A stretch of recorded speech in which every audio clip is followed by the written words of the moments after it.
A while back, I was reading an article in Reader's Digest. It was talking about the 100 most sold items of all time. The very first item mentioned books. It said the most sold book of all time, the Bible. It also mentioned in any given month, there might be a bestseller that outsells, Bible sells that particular month.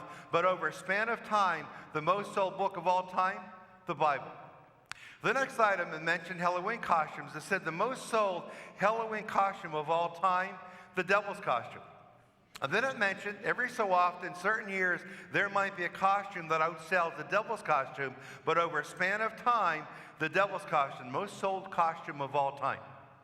And when I read those two items, I said to myself, that seems to be life. That's the world. In the world, there's a struggle, a battle between good and evil, between right and wrong. And which one do you listen to? You listen to good? Do you listen to evil? Or probably the answer most people would give, unfortunately, is sometimes I listen to both. And that's the key component of today's gospel reading. The gospel comes out of the 10th chapter of John, verses 11 to 18. Now, the scene for today's gospel, this occurs well before the crucifixion of Jesus Christ. The story of the crucifixion of Jesus does not occur until the 19th chapter of John. This is the 10th chapter of John, so well before the crucifixion. However, in today's gospel reading, Jesus alludes to the fact that he's going to have to die for his people. Now, let's take a look at verse 11, the 10th chapter of John.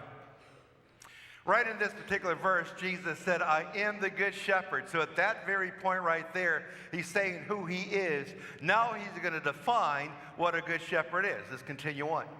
And then Jesus said, a good shepherd, let's go back to verse 11, fellas.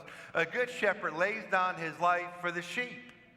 Now, if you just look to the center wall and see Jesus Christ hanging on a cross, you'll have to say, yes, Jesus, you foretold what you are going to do. Jesus said, I'm the good shepherd. A good shepherd lays down his life for his sheep. That's exactly what Jesus Christ did. We are the sheep. He has laid down his life for all of us. He's alluding to the crucifixion. That's what I'm going to do. Now, in verse 12 and 13, Jesus is going to reinforce what it means to be a good shepherd by describing the opposite of the good shepherd. Let's take a look at verse 12 and 13, 10th chapter of John. We'll go through the whole thing and then we'll double back. It says, a hired man, who is not a shepherd, and whose sheep are not his own, sees a wolf coming and leaves the sheep and runs away, and the wolf catches and scatters them. This is because he works for pay and has no concern for the sheep. Now take a look at that very first three words, a hired man. All scripture scholars believe and agree that the hired man is a reference to the devil, to the force of evil.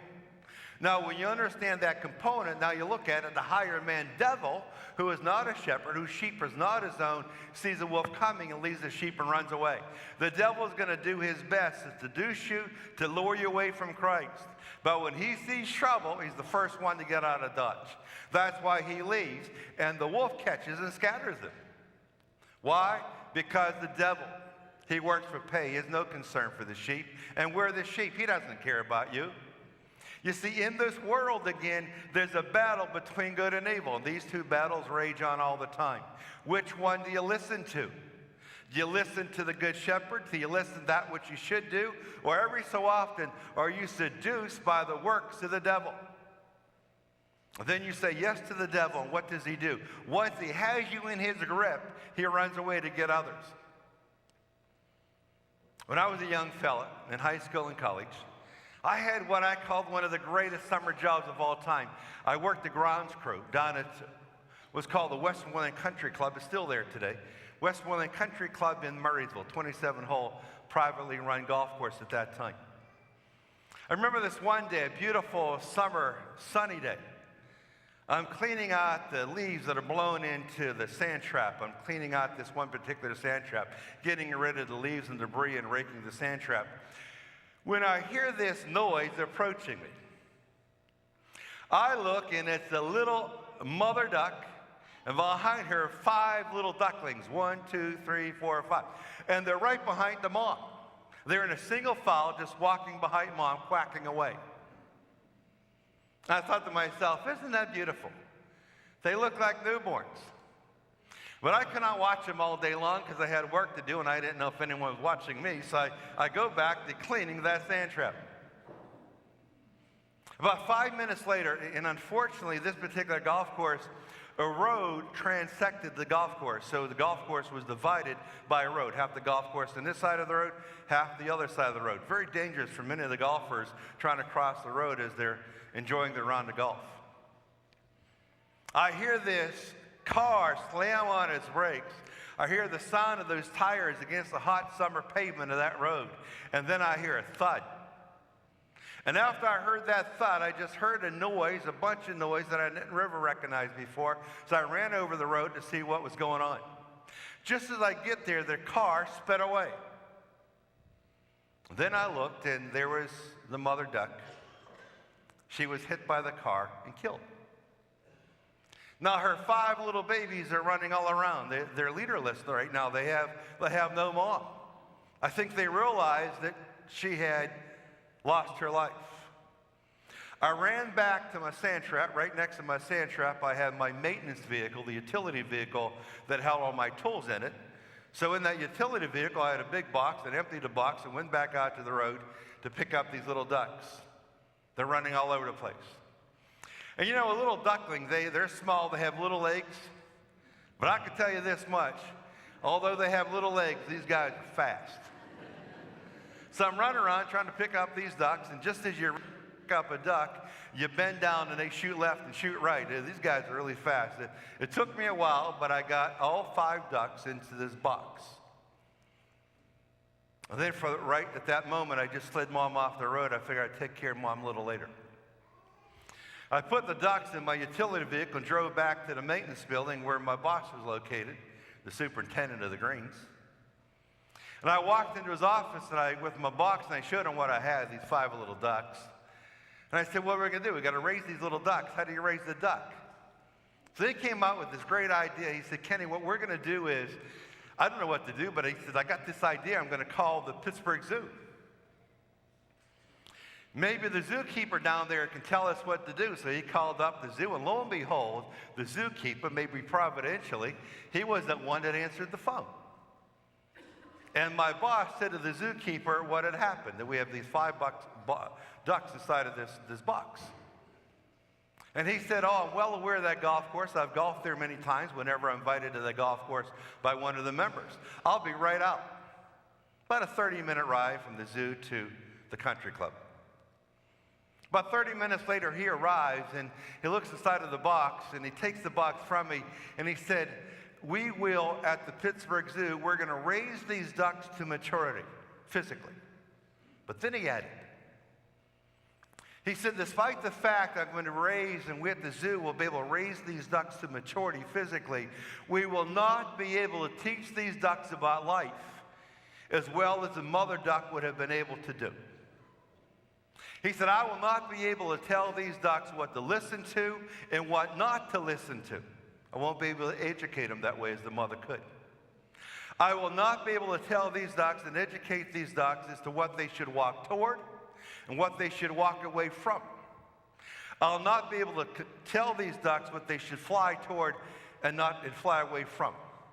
I can raise them to maturity, but they'll never know about life as well as the mother duck would have been able to teach her babies about life as she grew them to physical maturity before they'd fly away in the fall. He says, so their life, and once we raise them and put them out into the wild, because they're not going to live at the zoo forever, but as we put them out into the wild, the future of these ducks, high mortality rate, very bleak, because they won't know good. They won't have an understanding of bad. They won't know right. They won't know wrong. They won't know evil, and they won't know good. They're going to be in big trouble. But we're not. Because Jesus Christ says, I'm the good shepherd, listen to me.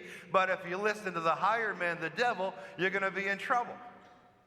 Over all these years in the priesthood, every so often you have conversation with people, and I will have people say to me, I am sick and tired of the church telling me what to do. Church, don't tell me not to steal. Church, don't tell me not to commit adultery. Church, don't tell me I can't have an abortion. I'm controlling my own body. Church, don't tell me not to get involved in opioids and narcotics. Church, don't tell me to drink. And then when you do any one of those things excessively, and then you realize you're in big trouble, you lost your job because you stole, you lost your health because you got involved in narcotics or drink, you're kept up at night because you're thinking about the child you aborted and what that child might look like today. You say to yourself, I should have done what? I should have listened to the good shepherd.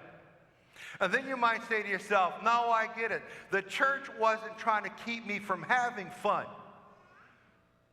The church wanted to make sure I was never kept from having fun. Because the church realized if you do this and you do that and you do these things that are contrary to good, you're going to get yourself in trouble, a big jam, and you're going to spend your life in heartache and misery and turmoil. And might not be the rest of your life, but there's going to be a segment of time in your life where you say to yourself, that was my black part of my life. I hope I never repeat it. I learned by trial and error, and it cost me a lot.